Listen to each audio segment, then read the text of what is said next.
오늘 출애굽기 강의 37번째 시간인데 성막 건축과 성막 기구들의 의미라는 제목으로 함께 말씀의 은혜를 나누기 원합니다. 그동안에는 어떻게 지으라라는 성막을 짓는 방법을 얘기를 했고요. 오늘은 직접 지으라는 거예요. 직접 지으라는 거. 그래서 부살렐과 오홀리압이 부살렐이 총지휘자고요.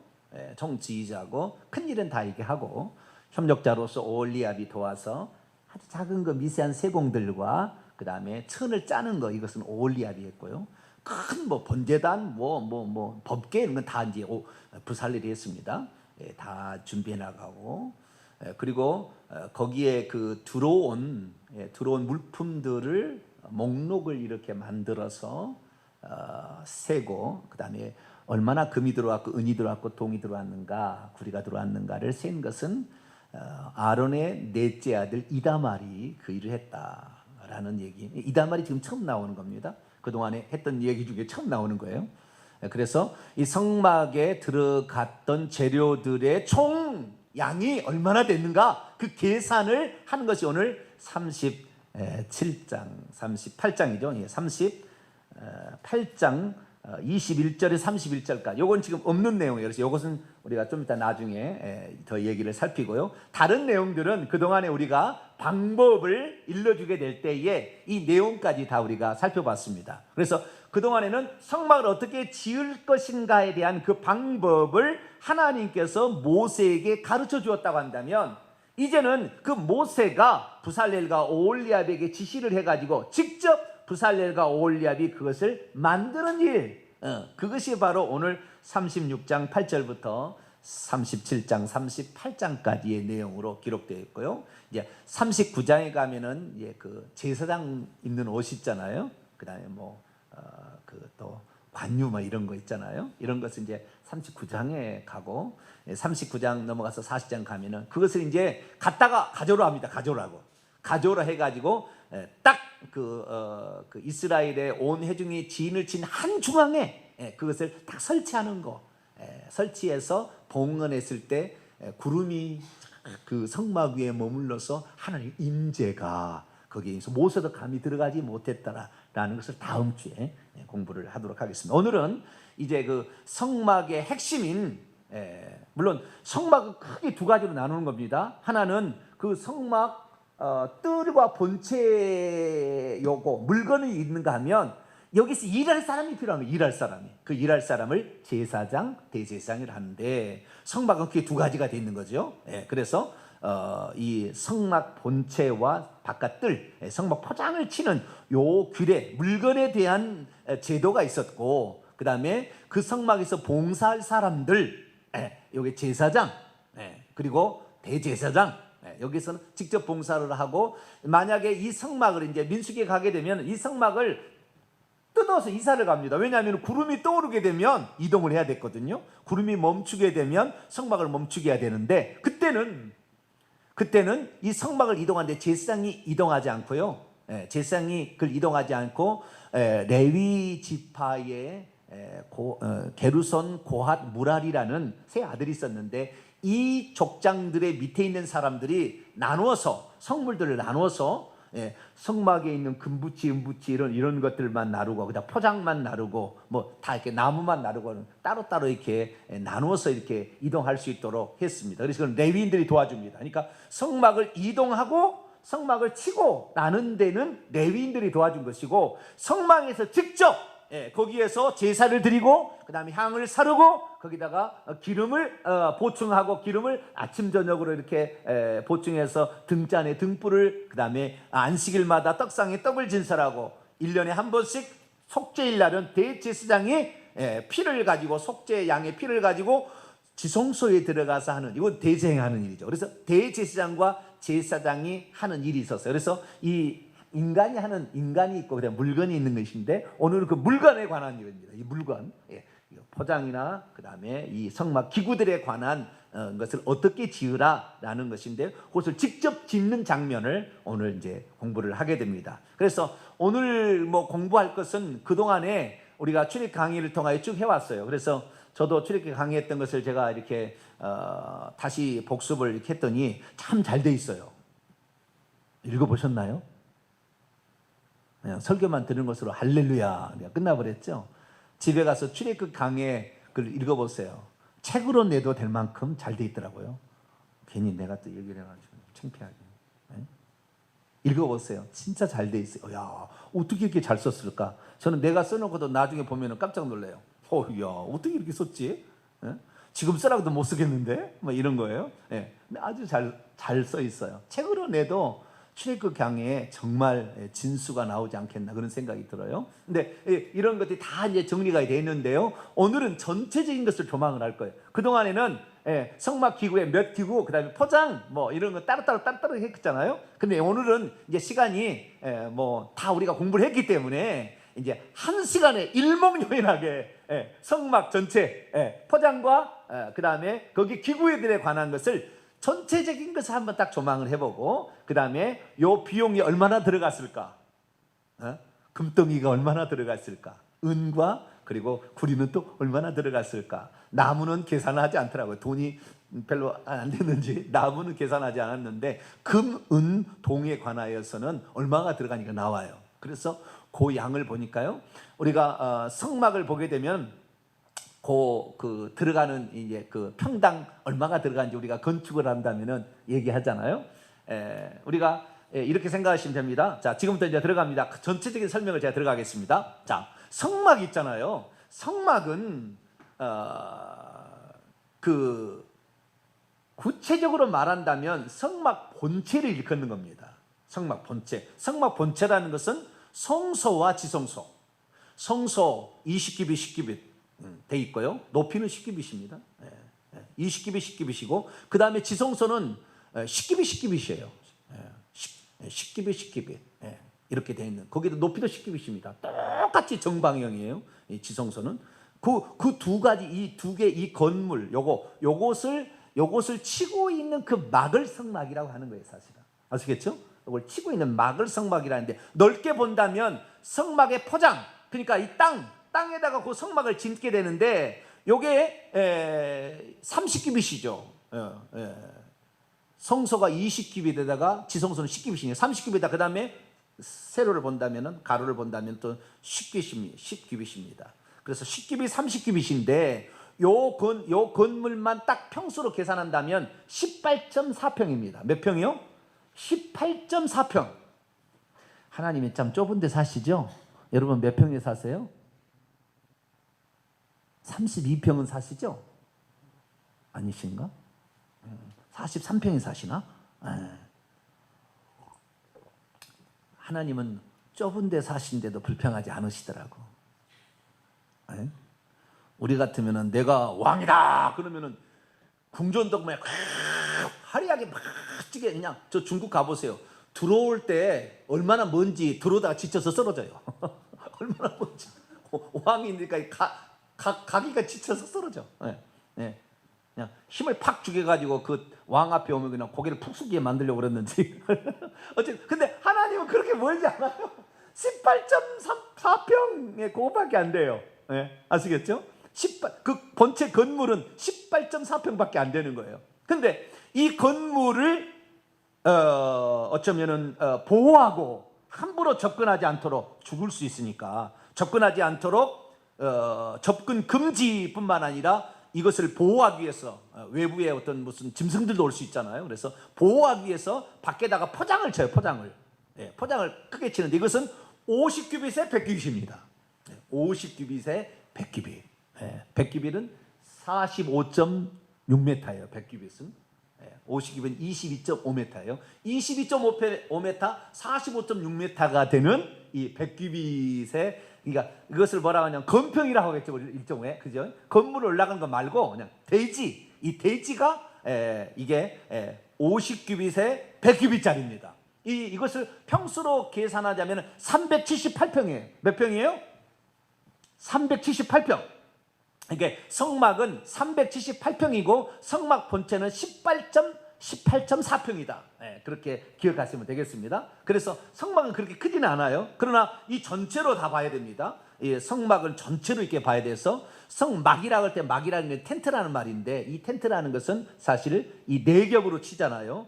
이 본체 건물을 네 겹으로 이렇게 쳤잖아요. 그래서 네 겹으로 친 것을 가리키기 때문에 이 네 겹이 아주 중요한 의미입니다. 그리고 전체적으로 봤을 때는 이 연건평으로 봤을 때는 아니 대지로 봤을 때는 378평 위에다가 18.4평을 건물로 지었다. 이렇게 이해하시면 되겠습니다. 아시겠죠? 그러면 이 성막은 이제 크게 세 부분으로 나누게 됩니다. 바깥들 378평에 이 본체 말고 옆에 있는 것을 뜰이라고 합니다. 뜰, 이걸 바깥뜰이라고 하는데 요 성막 본체 바깥에 있는 뜰이요 뒤로부터 해서 앞으로. 근데 앞에가 뜰이 넓어요. 앞에가 뜰이 넓은데 이 뜰에 성막의 입구가 있는데요. 성막은 50규빗이라고 했죠. 그 앞에가 동쪽입니다. 이 동쪽이 앞인데요. 50규빗입니다. 50규빗. 50규빗에서 저쪽도 50규빗, 양쪽에 100규빗인데요. 이 50규빗에 20규빗이 문입니다. 20규빗이요. 그 문을 열고 문은 휘장입니다. 휘장인데 이 휘장을 열고 들어가게 되면 거기에서 처음에 나오는 것이 번제단, 그 다음에 물두멍입니다. 그래서 번제단, 물두멍이 바깥들에 있는 두 가지다. 이것은 노수로 만들었다는 게 핵심입니다. 무엇으로 만들었다? 노수로 만들었다. 노수는 하나님의 심판을 상징합니다. 심판. 그래서 우리가 하나님 앞에 갈 때면 벌써 하나님을 두려운 하나님, 무서운 하나님으로 발견되는 것은 노수를 심판하시는 그 하나님 앞에 설 때, 그래서 아무도 하나님 앞에 접근할 수 없다는 걸 알아요. 우리가 죄인이라는 걸 깨닫기 때문에 거기에서 어린 양의 피를 통하여 우리의 죄를 속죄를 받아야 하나님께 나간다는 것을 말하고 있고, 그러니까 이 번제단은 피요, 그 다음에 물두멍은 씻는 겁니다. 물입니다. 그래서 이 피로, 예수의 피로 우리의 죄를 용서받고, 이것은 번제에 대한 회개를 말한다고 한다면, 물두멍에 가서는 손발을 씻는 것인가 자범죄에 대한 회개를 가리키는 거죠. 물과 피로 우리가 깨끗함을 얻는다. 피와 물로 깨끗함을 얻는다는 것이 번제단과 물두멍의 그 의미죠. 여기가 바깥들입니다. 그리고 그 다음에 이제 성소의 휘장이 또 있습니다. 첫 번째 첫 번째 성막 그 들어가는 입구에, 동쪽의 입구에도 휘장이 쳐졌잖아요. 이게 문이 휘장이에요. 그래서 평소 때는 걷어놨다가 내려놓고, 걷어놨다 내려놓을 겁니다. 그 다음에 이제 성막 본체에 들어가는데, 성막 본체에도 첫 번째가 또 휘장입니다. 휘장. 휘장으로 되어 있습니다. 이 휘장을 이렇게 또 낮에는 열어놓습니다. 이걸 낮에는. 그 휘장이 처음에는 5개 기둥에 세워 있고요. 그 다음에 성소와 지성소를 나누는 휘장의 기둥은 4개입니다. 거기 4개 있고, 요거는 5개 있어요. 그래서 이것을 열어놓으면, 이렇게 열어놨다가 밤 되면은 이것을 이렇게 내리게 되는데, 밤이 되게 되면은 컴컴하니까, 그 안이 컴컴하니까, 낮에는 열어놓으면 훤하니까 거기에서 아침에 예를 들어서 이제 제사장이 제사를 드릴 때 2번 드리지 않습니까? 그것을 상번제라, 매일마다 항상 해야 될 번제, 상번제를 드립니다. 그래서 아침과 저녁에 제사장은 반드시 2번 제사를 드리게 돼 있어요. 반드시. 그건 매일마다 하는 겁니다. 매일마다 쉬지 않고. 그래서 아침에 제사를 드리고 나서 그 다음에 이 제사장이 성소에 들어가게 되는데, 그때 성소에 들어갈 때 성소에 휘장을 열어놓죠. 그럼 그냥 환하지 않겠습니까? 그러면은 그 안에 등불이 필요 없는 거예요. 금등대에 불을 끄는 겁니다. 금등대에 불을 꺼요. 그 다음에 거기에 찌꺼기 뭐 이런 거 있잖아요. 이런 거 정리하고, 기름이 없으면 기름을 보충해 줍니다. 그래서 이 아침에는 불을 끄고, 등대에 불을 7개의 등이 있잖아요. 이렇게 살구꽃 모양의 양쪽에 3가지가 나와서 총 7개 등이 있는데, 거기에 불을 끄고 기름을 보충하고 심지를 정리를 하고 간검을 하고 이렇게 하는 일을 하고, 그리고 가서 분향단에 가서 향을 사릅니다.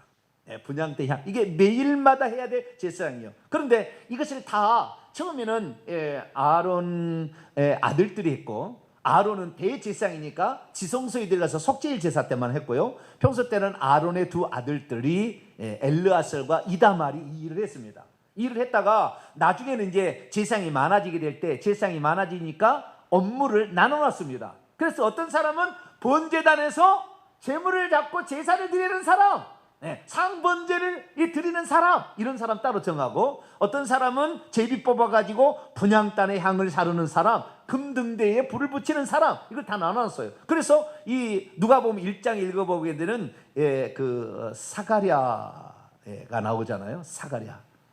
사가랴는 세례 요한의 아버지 제사장입니다. 제사장이에요. 레위 지파였겠죠. 제사장이었는데 아론의 그 후손이죠. 근데 다윗 시대에 이 제사장이 많다 보니까 이 다윗 시대에 이 제사장을 24개 반차로 나누게 됩니다. 24개.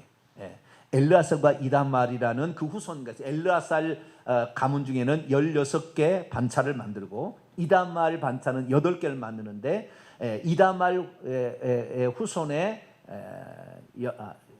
이다말이 엘르아살 후손의 8번째 반차가 아비야 반열입니다. 아비야 반열에 사가랴 제사장이 있습니다. 그래서 사가랴 제사장이 제비를 뽑아 분향단에 가서 향을 사르고 이렇게 있죠. 그러니까 그때는 제사장이 하도 많다 보니까 이 피가 강같이 흘렀다고 그래요. 번제단에. 그러니까 번제단에서 이 양을 잡을 그런 제사장은 엄청 필요한 거예요. 엄청. 그러니까 대부분이 그 번제, 그 다음에 뭐 화목제, 속죄 이런 제사를 드리는 일에 제사장이 대부분 다 소요되었고, 그 중에서 제비를 뽑아가지고 그 성소에 들어가서 분향단에 향을 사르든지 금등대에 불을 붙이든지, 떡상에, 이것은 한 번 하는, 일주일에 한 번 하는 일이잖아요. 떡상에 떡을 진설하, 안식일에 하루 전날 그것을 물려내고 오게 되는데, 떡상에 떡을 진설하는 것을 제비를 뽑았어요. 제비를 뽑으니까 그때 당시에 몇 명이 제사장이 들어와서 일했는가 봤더니 2주일씩 일했는데요, 1000명이 들어와서 했답니다. 1000명이. 1000명이 들어왔는데 그 중에서 분향단에서 향을 사람은 한 사람이었던 것 같아요. 그 분향단이 이 가장 하나님 가까이 있는 거잖아요. 그죠? 인간으로 봤을 때는 번제단, 물두멍, 금등대, 그다음 분향단, 떡상이니까 이 둘째 휘장에 가장 가까이 있고요. 그다음에 둘째 휘장 이쪽 안쪽에 있으면서, 성수에 있으면서 지성소까지 그 향이 살라서 들어가게 만드는 가장 하나님께 가까이 있는, 이게 우리가 이 세상에 살지만 기도를 올려보낼 수가 있잖아요. 그 예수님의 이제 몸이 찢겨져서 기도를 올려버릴 수 있잖아요. 그래서 이제는 뭐 만인 제사장이 된 거예요. 누구든지 기도하면 바로 하나님께 간다는 그런 의미잖아요. 이 향을 사르는 일인데 이런 일에 당첨되기가 쉽지 않았다는 거예요. 그런데 사가랴가 당첨이 됐다는 거죠. 그러니까 그 우연이겠어요? 네? 제비를 뽑을 때 제비에 뽑힌 것도 다 어떻게 된다? 하나님께서 함께 하신다. 함께 하신다. 그래서 이 어떤 역할들을 감당했는데 그런 역할들을 감당했다는 거예요. 이것이 바로 이제 성소에서 한 일이고, 둘째 휘장이 있습니다. 이 둘째 휘장은 앞에 첫 번째, 두 번째, 세 번째다 성막 입구에 휘장이 있었어요. 그 다음에 여기 20규빗짜리 휘장이 있었어요. 그 다음에 여기 이제 10규빗 안에 휘장이 있는데요. 10규빗 안에 휘장 하나, 그 다음에 그 안에 성소와 지성소를 가려는 또 휘장이 또 하나 있어요. 그 성소 앞에 있는 휘장을 첫째 휘장이라고 그러고, 그 다음에 성소와 지성소를 가르는 휘장, 이것도 10규빗인데 이 휘장을 둘째 휘장이라고 그럽니다. 첫째 휘장과 둘째 휘장의 차이점은, 둘째 휘장은 하나님이 계시는 지성소를 접하고 있고 이쪽에 성소를 접하고 있잖아요. 하나님과 인간 사이를 이렇게 가운데가 이렇게 있는 게잖아요. 이쪽에서 보면은 지성소 하나님이 접하고, 요거는 이제 사람이 접한 이런 것인데요. 이 휘장에는 그룹을 수놓으라고 했어요. 그룹을, 천사를. 그래서 함부로 접근하지 못하도록 두루 도는 화염검을 가진 천사를 에덴 동산에 배치했듯이 하나님께서 그 천사를 수놓겠어요. 천사가 항상 하나님을 지키고 있다, 또는 그 하나님의 거룩함을 보존하기 위해서 한다라는 것이 그대로 상징되어 있습니다. 그래서 이 지성소 안에는 세 개의 그룹 천사가 수놓아져 있으니 이 둘째 휘장에 그룹 천사가 이렇게 수놓아져 있어요. 그래서 성소에 있는 사람도 이 휘장을 보게 돼 있고 지성소도 그게 보이게 돼 있습니다. 그래서 성소에 있는 사람이 저기는 하나님이 계시고 함부로 들어가서 안 돼, 라는 생각, 구별된 장소야 라는 사실을 알려줬고요. 천장이 있잖아요. 천장. 이게 천장. 예, 10규빗 높이입니다. 예, 10규빗이 아니네요. 5규빗이죠? 5규빗이네, 5규빗. 예. 가만있어. 5규빗인가 10규빗인가 헷갈리네요. 몇 규빗이죠? 10규빗이죠? 10규빗. 예. 10규빗일 거예요. 그 천장을 덮고 있는 그것이 네 겹입니다. 네 겹인데요. 그 네 겹의 첫 번째가 청색, 자색, 홍색 실과 가늘게 꼰 배실. 이게 아름다운 색입니다. 네 색입니다. 네 가지 색깔로 휘장을 짜요. 앙장을 짰는다고 하는데 이 앙장을 짠 것이 첫 번째 막이고요. 두 번째는 염소털로 그 위에 덮고요. 이것은 이제 앙장 두 개의 천막이고요. 그 위에는 덮개를 덮습니다. 붉은 물들인 수양의 가죽과 해달의 가죽을 덮습니다. 그래서 비가 새지 않도록 이렇게 만드는 것이 밖에 두 개 덮개, 안에 두 개 앙장인데요. 그 가장 안쪽에 있는 앙장은 네 가지 색상의 실로 짰는데 여기에다가 그룹을 수놓아요. 상당히 기술이 요구되겠죠. 옷을 이렇게 스웨터를 짜는데 중간에다가 그룹을 수놓는 것을 하려면 처음부터 머리를 써야 돼요. 저는 안 해봐서 잘 모르겠어요. 네. 근데 그냥 밋밋하게 그냥 내려가 버리면 스웨터도 짤 때 그냥 내려가 버리면 관계없는데 여기다가 무슨 그림을 집어넣으려면은 어떻게 하는지 모르겠어요. 난 안 해봐서 모르겠는데 자우디한 기술이 있어야 점점 꽃이 나오고 무슨 동물이 나오고 이럴 거 아닙니까? 짤 때 에이 잘못됐네 그래 다시 할 수 없잖아요. 에? 처음부터 머리를 써가지고 어떻게 할 것인가를 계획한 상태에서 착착착착착 짜야 될 거 아닙니까? 그것도 이 성소에 있는 뒤에 첫 번째 앙장, 이 앙장은 한 개가 아니에요. 두 개를 나눠놨어요. 너무 크니까. 예.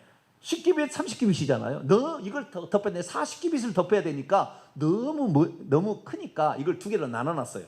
그래서 중간에 금 갈고리로 이렇게 연결하게 되어 있습니다. 두 개를 연결해 가지고 고리가 50개가 달렸습니다. 50개 달려가지고 이걸 50개 연결했는데 이 첫 번째 청색, 자색, 홍색 실 가늘게 꼰 배실로 짠 이 첫 번째 앙장은 금갈고리고 두 번째 염소털도 똑같이 두 개로 만들었는데 합치게 되는데 갈고리 50개로 또 연결합니다. 연결해요. 근데 그것은 금갈고리가 아니고 놋갈고리입니다. 그래서 하나님과 직접적으로 다 있는 모든 곳에는 다 금으로 만들었다는 거예요. 자, 그런데 하나님 원래 금입니다. 왜? 금이라는 것은 불순물이 없는 고귀한 분이다 라는 것입니다. 불순물이 죄가 없으신 깨끗하고 귀한 분이라는 의미로 금이라는 속성으로 지성소는 다 이렇게 됩니다. 지성소는 되는데 신비한 것은 뭐냐? 바깥에는 놋으로 다 만들었다는 거예요. 아시겠죠? 나무로 만들고 놋으로 만들지, 아니 놋으로 만들지. 전부 놋으로 만들었어요. 그런데 지성소는 전부 다 접하는 모든 것이 다 금으로 돼 있습니다. 그 다음에 천이라고 한다면 천사를 수놓아서 거룩성을 반드시 거기다가 집어넣어서 화려하게 그렇게 만들었어요. 그런데 놀라운 사실은 성소, 우리 인간이 접근할 수 있는, 인간이 대제사장만 가는 게 아니라 인간이 접근할 수 있는 그 둘째 영역인 성소에 있는 물건도 다 금으로 쌌다는 거예요. 여러분, 우리가 거룩한 하나님을 천국에 가서 만나야 되지만 이 땅에서 만나는 것이 등잔대에 불을 밝히듯이 성령의 충만함과 그 다음에 향단의 상을 사되 기도하고 떡상의 말씀을 먹고 말씀과 기도와 성령 충만이 있으면 천국에서 누리는 것이 이 땅이 누리는 거예요. 할렐루야. 이것을 알려고 성소에도 금으로 만들라 그렇게 얘기했다는 거예요. 원래 성소는 금으로 안 만들 수도 있어요. 은으로 만들라 다른 걸 만들라 그럴 수 있으나 금으로 만든 것은 늘 아침마다 거기를 문을 열어놓기 때문에 이 일반 백성들도 와가지고 아침에 제사를 드리러 와서 번제단에 드리면서 그 성막의 첫째 휘장을 열어놓은 걸 통하여 그 속에 등대와 그 다음에 향단과 떡상이 있다는 게 보여요. 그러니까 어쩌면 인간 세상에 열어놓은 영역이에요. 근데 열어놓은 영역이지만 그 열어놓은 영역을 금으로 만들었다는 거. 밖에는 동으로 노수로 만들어서 이것이 심판을 상징하는 무서운 상징했다면은 하나님의 거룩함이라는 것이 사실 지성소에 가서 하늘에 들어가야 만날 수 있는데 하나님은 이 땅에서도 그 하나님을 만날 수 있는 방법을 마련했으니 우리에게 성령을 주셔서 할렐루야 금등대 성령을 주셔서 성령을 통하여 하나님을 경험하게 되고 그 다음에 말씀과 기도를 통하여 하나님을 알게 된다 그 말 할렐루야 이 얼마나 신비롭고 조화로운 사실인지 몰라요. 자, 지성소로 다시 들어갑니다. 이 지성소가 이제 금으로 장식인데 그 한가운데 그렇게 크지 않아요. 법궤는 이 정도밖에 안 해요. 이 정도밖에 안 합니다. 2규빗 반, 1규빗 반, 2규빗 반밖에 안 돼요. 그래서 얼마 크지 않습니다. 법궤는 크지 않는데 이 법궤가 있는데 이 법궤는 조각목으로 만든 다음에 금으로 쌌어요.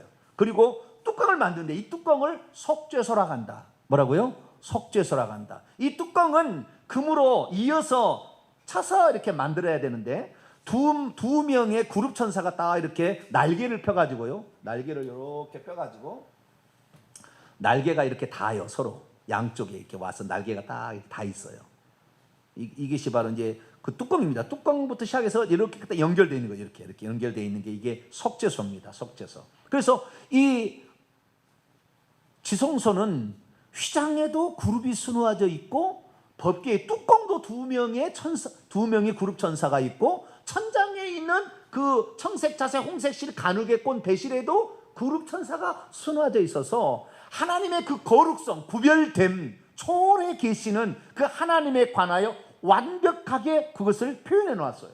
그래서 우리 인간 세상하고는 다른 영역에 살고 천사들로부터 존경과 예배를 받으시고 흠숭을 받으시는 그 하나님이라는 사실을 얘기를 해놨다는 거예요. 근데 너무나 저는 이 전체적인 맥락을 생각하면서 감사한 것은 무슨 생각이 들었냐면 자, 지성소라고 했을 때는 절대 인간이 들어갈 수 없는 죄인이 들어갈 수 없는 자리잖아요.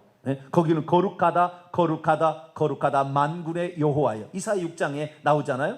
그 스랍천사가 그런 얘기를 하는데 이 천사가 그 하나님의 초월적인 또 우리 인간 세상하고는 다른 영역이라는 사실을 분명히 가르쳐 주는데 그 법궤를 만들려고 하면서 그 법궤 안에다가 이제 십계명의 두 돌판을 집어넣으라고 있잖아요. 그건 하나님의 법도잖아요. 이 법을 지키지 않는 자는 단 한 사람도 여기에 들어올 수 없다. 단 한 사람도 여기 들어올 수 없다. 라는 사실을 그게 말해주고 있어요. 그런데 이 바울이 말할 때 율법으로는 죄를 깨달음이니라. 우리가 율법을 지켜서 구원을 받을 사람이 아무도 없다. 율법으로는 죄를 깨달음이라 그랬다 그 말이에요. 그런데 율법으로 죄를 깨달음이라 그래서 그 하나님의 어떤 세상의 운영 원칙 사람을 대하는 그리고 하나님과 함께 교제할 수 있는 사람의 조건이 십계명을 지켜야 되는데 십계명을 아무도 지킬 사람이 없는 거예요. 아무도 없어요. 거기에 따라서. 그래서 하나님께서 말이죠. 그 속죄소 뚜껑에다가 피를 뿌리게 되면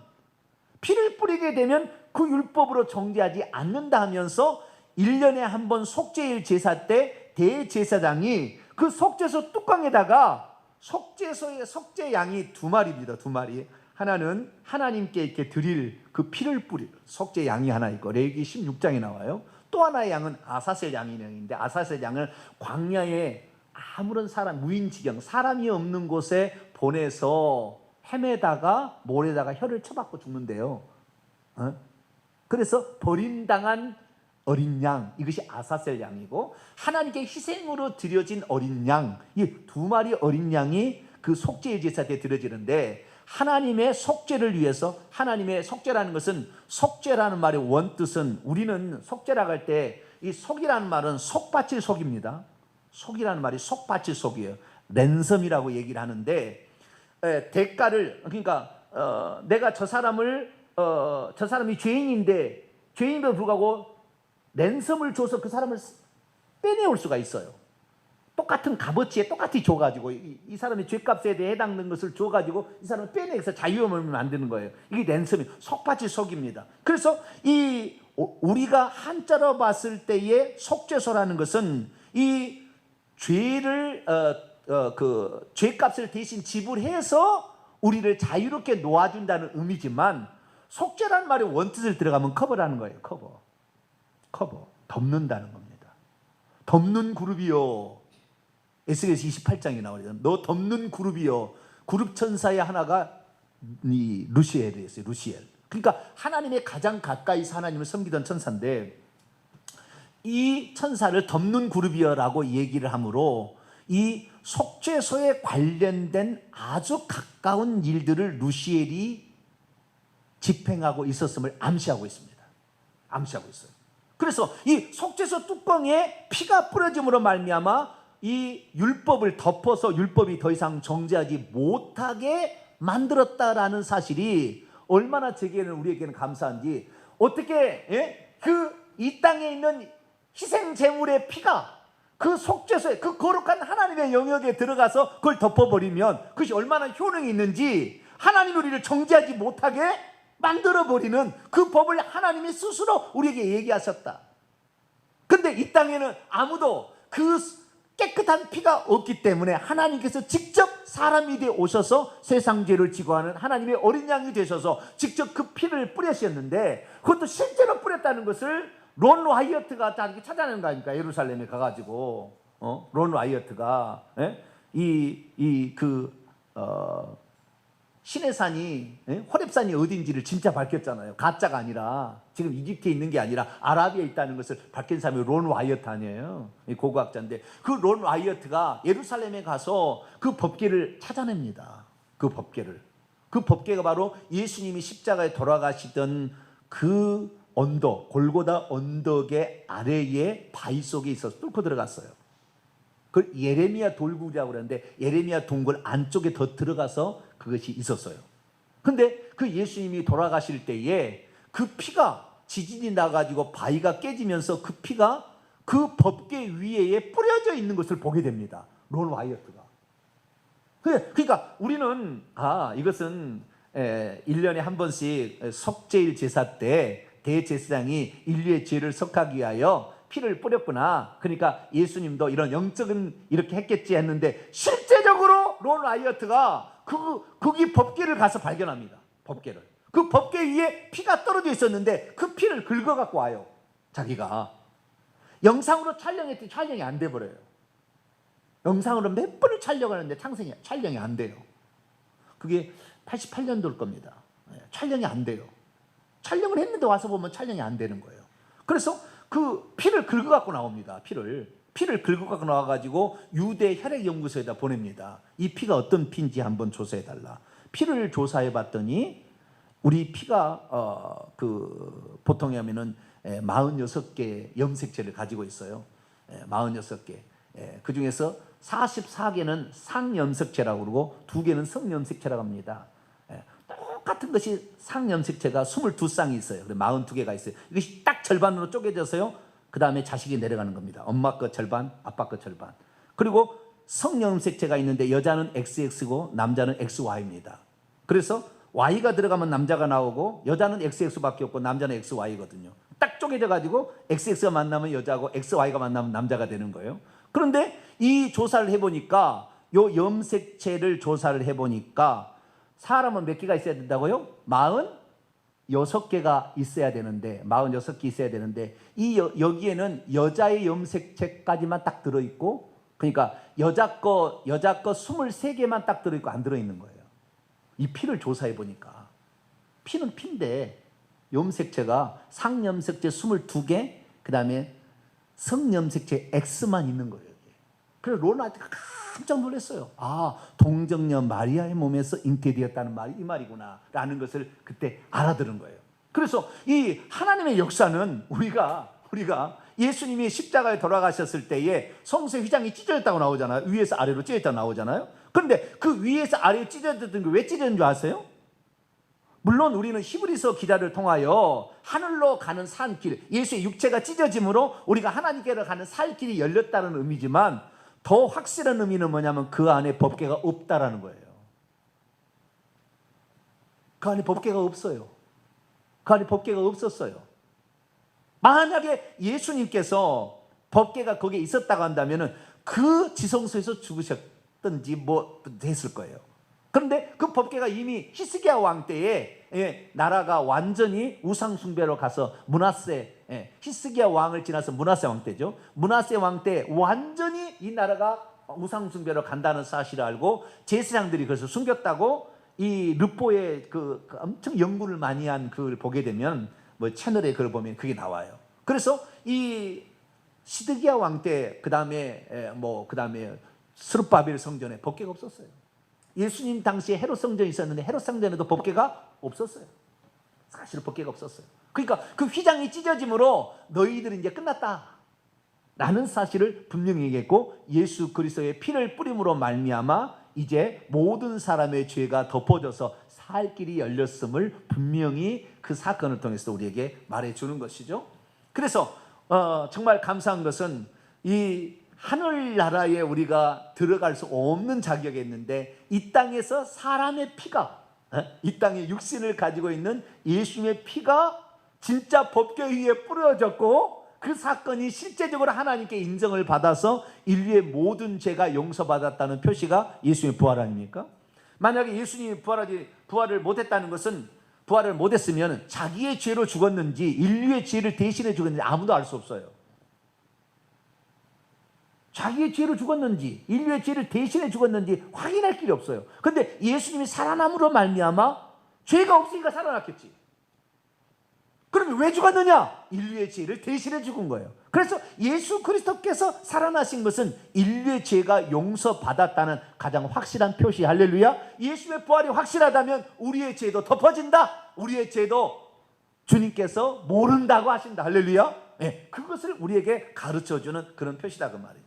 그래서 이 출애굽기에 나와 있는 이 성막에 있는 이 모든 내용들은 결국에 하나님과 인간과의 그 만남을, 인간은 도저히 만날 수 없는데 세 가지 단계로 만나라고 우리 가르쳐 준 거잖아요. 첫 번째는 번제단에 희생제물로 속죄 제사를 드려서 만나고, 두 번째는 성령 충만과 기도와 말씀으로 하나님을 만나고, 이건 좀 더 만나는 거예요. 그러니까 처음에 우리가 예수 그리스도를 나의 구주로, 나의 죄를 위해서 십자가에 죽으심으로 믿는 것은 번제단을 통과한 거예요. 그 다음에 우리가 날마다 회개 생활은 물두멍을 통과한 것이고, 그리고 그 다음에 성령 충만, 기도와 말씀으로 하나님을 더 만나야 되는데, 이것이 지성소와 똑같은 그런 효능을 가지고 있다는 거예요. 많은 사람이 얘기합니다. 당신 하나님 만났느냐?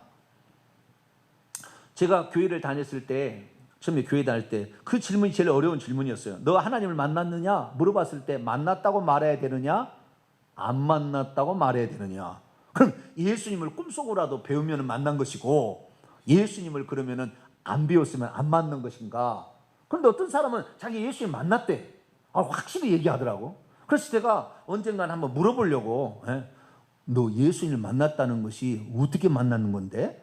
한번 물어보려고 제가 했는데 도저히 그 질문이 안 나오더라고요. 왜냐하면 또 괜히 그 사람 안 맞는 것을 또 내가 캐물어가지고 만났다고 자기가 확신하고 있었는데 내가 캐물었는데 안 맞는 거구만. 그러면 실족할까봐. 만났다고 하는데 그래 만났겠지 뭐 만났겠지 뭐 이러다는 거예요. 여러분, 하나님을 만나는 것이 3단계로 만나는 거예요. 하나님을 진짜 만나는, 하나님은 속죄소 위에서 만난다고 그랬습니다. 자, 출애굽기 25장을 보겠습니다. 출애굽기 25장 22절입니다. 읽습니다. 시작. 거기서 내가 너와 만나고, 거기가 어디예요? 속죄소 위에서. 계속 읽습니다. 거기서 내가 너와 만나고 속죄소 위 곧 증거의 위에 있는 두 그룹 사이에서 내가 이스라엘 자손을 위하여 내게 명령할 모든 일을 내게. 하나님은 보이지 않아요. 하나님 보이지 않는데 어떻게 만나느냐? 그 속죄소 뚜껑 위에서 만난대요. 만약에 속죄소 뚜껑 피 없는 곳에서 만난다 그러면 우리는 다 죽었을 거야 아마. 예수 그리스도의 피 거기에서 만난다 그 말. 할렐루야. 예수 그리스도 우리가 피를 믿게 되면은요, 이 피를 믿게 되면은 벌써요, 번제단에서 예수의 피를 대신하는 속죄양이 죽어주잖아요. 예수 그리스도께서 가셔서 성령을 오신 것이 성소의 금등대에 성령의 불이잖아요. 그 다음에 지성소에 들어가도 예수 그리스도 다시 또 피가 거기에 뿌려지잖아요. 그러니까 예수 그리스도를 내가 믿고 있으면 하나님을 만난 거예요. 할렐루야. 근데 만남의 단계도 세 단계라는 거예요. 세 단계. 첫째는 이 번제단에서 내 죄를 위해서 예수님이 죽었다 라는 사실, 십자가에서 죽었다 라는 사실을 믿는 것이 만난 거예요. 첫째는 믿는 것이 만난 거예요. 두 번째는 만났다는 게 뭐냐면 성령의, 그 다음에 기도와 말씀, 성령의 감동과 기도와 말씀으로 하나님의 은혜가 내게 믿어지게 될 때, 그 말씀이 믿어지게 될 때, 진짜 천국 있어, 진짜 내 죄 없어져, 주님이 주시는 평강은 세상과 달라, 내가 기도하면 하나님 지금도 듣고 응답하셔, 말씀이 진리야, 이것이 그냥 마음에 확 믿어질 때, 이때 하나님을 만났다 그 말이야. 할렐루야. 이것이 2단계 하나님 만남이에요. 그리고 진짜는 천국에서 우리가 만날, 할렐루야. 그분은 보이지 않아요. 그러나 우리가 그때 천국에 가서 만날 겁니다. 그래서 만남도 세 단계라면 믿는 단계, 그 다음에 체험하는 단계, 이 성소죠. 믿는 단계는 바깥들이고 체험하는 단계에 만나야 돼요. 그런데 많은 사람이 믿는 단계의 만남으로 끝나는 사람이 있더라고요. 물론 믿음이 있긴 있겠지만 물두멍도 안 가, 회개도 안 해. 나는 예수 믿었대, 그럼 나는 천국 간대. 아니에요. 실제가 있어야지. 실제가 성령 충만과 이 기도 생활을 하고 말이죠, 말씀을 귀하게 여기고 이런 삶이 없는데 자기 하나님 만났대. 믿는 것을 지금 만난 거로 착각하는 거죠. 물론 그것도 뭐 만난 건 만난 거지만 그 만남으로는 천국 못 가요. 그 만남은 천국 못 가는 거예요. 우리는 하나님과 인간이 같이 있는 공간이 성소입니다. 지성소는 하나님 있는 공간이고 바깥들은 인간이 있는 공간이고, 그래서 하나님과 인간이 같이 있는 공간이 성소인데, 이 성소에서 우리가 성령 충만, 기름, 아침 저녁으로 그 기름을 번제단에 상번제를 드리게 될 때 아침 저녁으로 금등대에 불을 밝히고 향단에 향을 살라야 돼요. 왜 새벽 기도를 하라고 그러겠어요? 새벽 기도 아는 사람은 하나님 만나기가 쉽지 않아요. 쉽지 않습니다. 생각해 봐야 돼요. 새벽에 기도가 안 되면 저녁 기도라도 해야 되고요, 아니면 수요일이라도 금요 기도라도 나와야 되는 거예요. 이게 기도 생활이 중요해요. 말씀 중요하죠. 근데 말씀은 안식일에 한 번씩 하라고 그랬잖아요. 그럼 매주일날 우리가 한 번 나와서 예배 드리는 거예요. 그래서 오늘 성도들이, 그러나 그것 가지고 하나님 만났다 3분의 1밖에 안 되는 거예요. 사실 주일날 한 번 나왔다 3분의 1밖에 안 된 거죠. 우리가 하나님 만났다는 것은 오늘도 성령의 감동이 있어야 됩니다. 할렐루야. 그 성령이 내게 깨닫게 해줘야 말씀도 의미가 있는 것이고 그 뜻을 아는 거죠. 그래서 우리는 이 성령의 감동으로 하나님 말씀을 깨닫고 기도를 통하여 하나님께 기도한 것이 우리에게 응답되어짐으로 하나님을 만날 수 있는 자가 되길 축원합니다. 그래서 하나님 만났다는 것은요, 번제단을 만나는 것으로는 이것은 시작이 시작. 하나님 만남의 시작. 이게 완성이 아니에요. 우리는 내 영혼이 천국에 들어갈 때까지 계속해서 성령 충만, 기도가 회개까지 포함되잖아요. 기도하고 그 다음에 말씀을 그대로 지키고 믿고 지키고 하는 것을 끊임없이 해야 돼요. 끊임없이 해야 되는 거예요. 이것을 한 민족의 역사로 만약에 펼쳐서 본다고 한다면, 민족의 역사로 편다한다면 이 번제단을 통과하는 피를 뿌리는 것은 유월절이에요. 유월절. 애굽에서 있었어요. 애굽에서. 그 다음에 물두멍을 통과하는 홍해를 건너는 거예요. 홍해를 건너므로 바로의 세력으로부터 탈출이 되어서 완전 자유이 되는 겁니다. 홍해를 건너기 전까지는 도망자예요. 도망자. 아직 바로의 세력에서 완전히 끝난 게 아니라고요. 바로가 그게 쫓아올 수 있었어요. 홍해까지는 이집트 땅입니다. 이집트 땅이기 때문에 비록 탈출은 성공했어요. 예수 그리스도를 믿고 마귀로부터 탈출을 시작했으나 마귀 영역이 미치지 않으려면 홍해를 건너야 되는 거예요. 그건 회개를 해야 된다 그 말이에요. 귀신이 우리에게 영향을 미치지 못하게 하려면 회개 생활을 해야 된다. 할렐루야. 물두멍에서 손을 씻어야지. 그 다음에 나온 게 뭡니까? 광야예요. 이 광야가 세 가지가 있는 거예요. 구름기둥, 불기둥으로 금등대와 똑같은 것이죠. 하늘에서 만나와 메추라기와 물을 먹는 것이 떡상이에요. 떡상.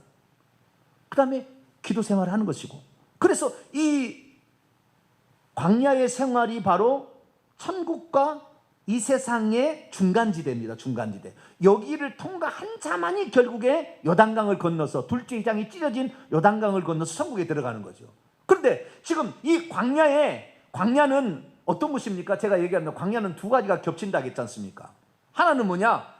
먹고 입고 살기가 어려워, 너무 어려워. 농사 지을 수 있는 것이 아니에요. 물이 나오는 것이 아니랍니다. 하나님께서 함께 해서 반석에서 물이 나와야 되는 것이고 하늘에서 만나가 내려야 되는 것이지 우리 스스로가 할 수 있는 게 아니라고. 하나님의 도움이 전적으로 필요한 공간입니다. 그래서 하나님의 도움을 받지 못한다면 고통스럽고 척박한 장소가 광야예요. 그러나 하나님이 함께 하시면 40년 동안 농사 안 지어도 밥 먹고 살았다고 말이에요.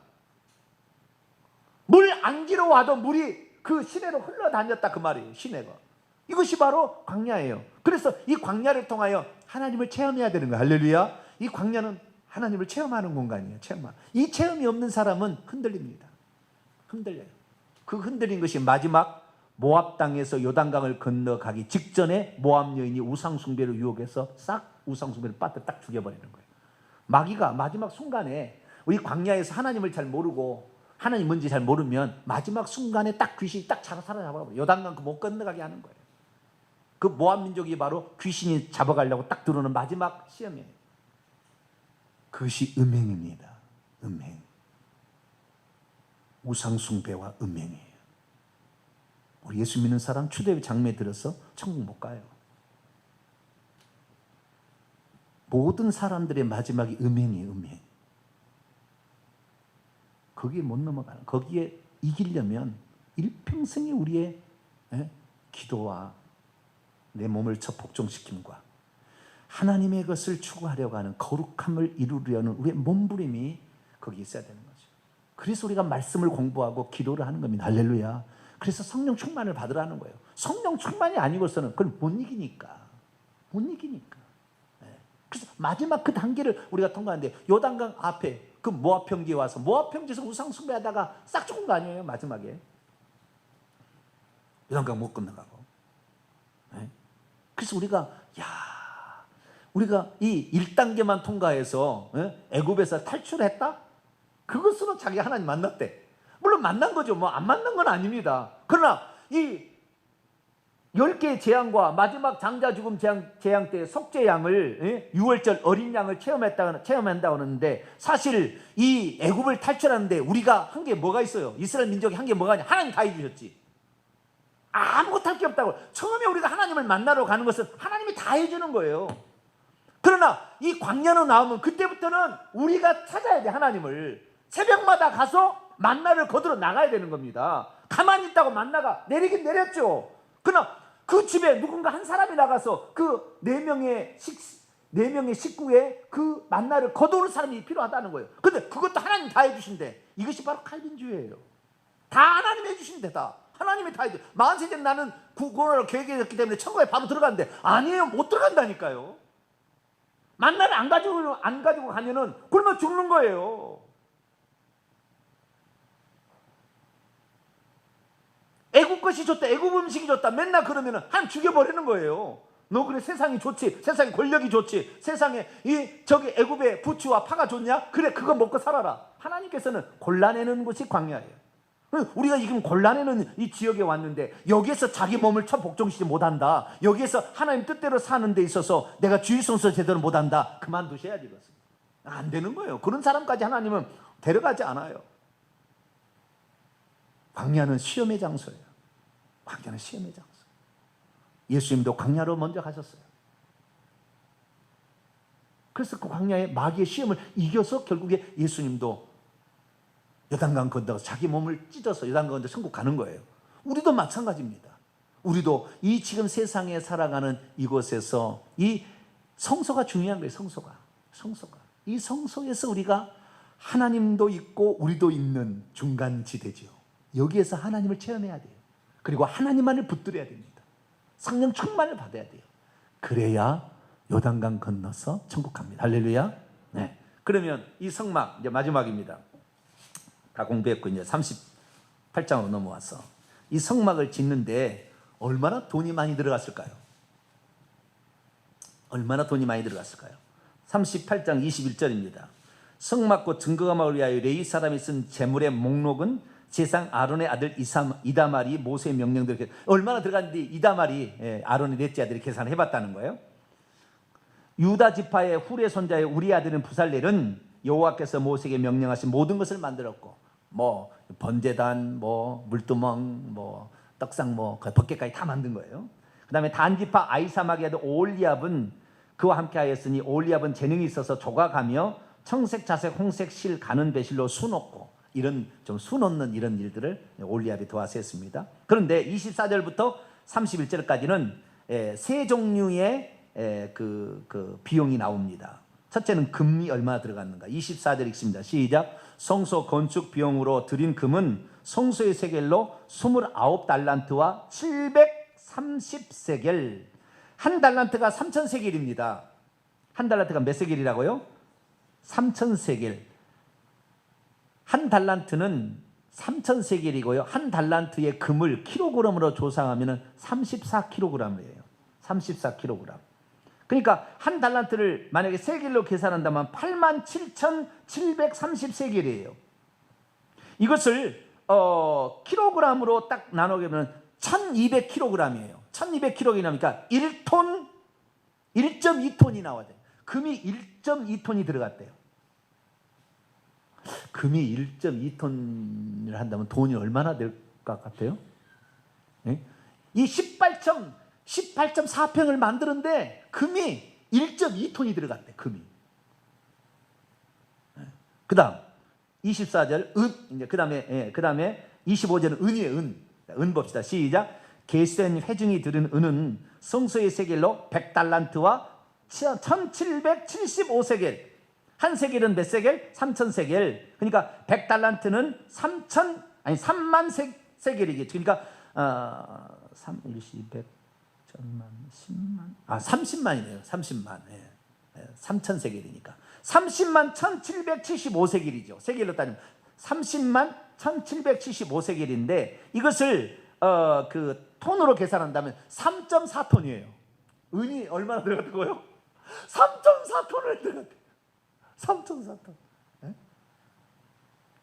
그 다음 노십니다. 노 29절입니다. 읽겠습니다. 시작. 드린 놋은 70달란트와 2400세겔. 그러니까 21만 2400세겔이죠. 세겔로 한다면 21만 2400세겔인데 이거 톤으로 계산하면 2.4톤입니다. 몇 톤이라고요? 2.4톤. 금은 1.2톤, 은은 3.4톤, 놋은 2.4톤이 들어갔어요. 그럼 얼마나 들어갔을까요? 돈으로 계산하면?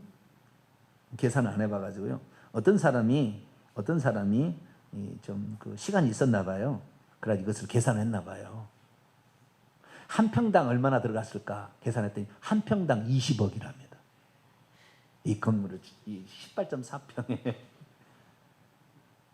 한 평당 20억 정도 들어갔을 거라 추정이 된답니다. 그 20억이라고 얘기했던 그것이 몇 년 됐어요. 그러니까 더 될 수도 있어요.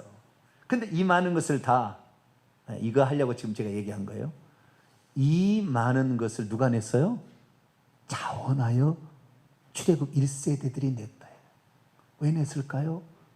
그들이 처음에 그걸 갖다 하나님이 주신 거잖아요. 애굽 사람들이 다 뺏어 은금뱀을 줘가지고 가져온 거잖아요. 그걸 갖다가 맨 처음에 송아지 우상을 만들었었거든. 한 죽여버리려고 그랬어요. 모세가 막 강력하게 막 생명을 끊는 기도, 나의 생명 이름을 지어달라 막 하면서 하나님께 호소해서 결국에 안 죽였는데 하나님의 분노는 사그라들지 않았어요. 그런데 이스라엘 백성이 그걸 알았어요. 출애굽 1세대가 가장 잘한 것은 성막을 짓도록 자신의 모든 은금패물을 하나님께 자원하여 가져왔다는 거예요. 자기가 주인인 줄 모르면은요, 자기가 어떻게 해서 지금 살고 있는지를 모르면은 안 내놔요. 안 내놔. 그걸 잘 모르면은 자기를 즐기기 위해서 돈을 써. 금송아지 만들어서 춤을 추고 좋다. 자기 좋은 일을 위해서 춤을 춰요. 그러나 자기가 어떻게 이렇게 나왔고 앞으로 어떤 삶이 우리에게 진행되기를 알게 되면은 그 주님의 크신 은혜와 그리고 내가 거기에서 벗어나기 준 그 감사함은 기꺼이 드림으로 나가서 성막을 짓는다 그 말이에요. 그래서 출애굽 1세대가 그래도 당장 벼락 맞아 안 죽은 것은 이 성막을 지었어요. 성막을 지었어. 성막을 지었기 때문에 그나마 2세대들이 천국 갈 수 있는 길을 열어준 거예요. 우리가 이 땅에 살면서 물질을 어디에 쓸 것인가? 나의 느낌과 나의 즐거움을 위해 쓸 것인가? 아니면 그것을 하나님께서 드릴 것인가? 하나님께서 드리게 되면 후손이 잘 되는 거예요. 다윗이 성전을 지으려고 자기 걸 드렸던 20대가 왕위가 없어지지 않는 그 놀라운 축복을 받았는데, 여러분이 물질을 많이 들으면 후손이 잘 돼요. 이것은 법칙이에요. 법칙이에요. 내가 하나님께 더 감사하는 거 생각해 봐야 됩니다. 기도하겠습니다. 거룩하신 하나님 감사합니다. 오늘 성막의 전체적인 것을 짓는 것을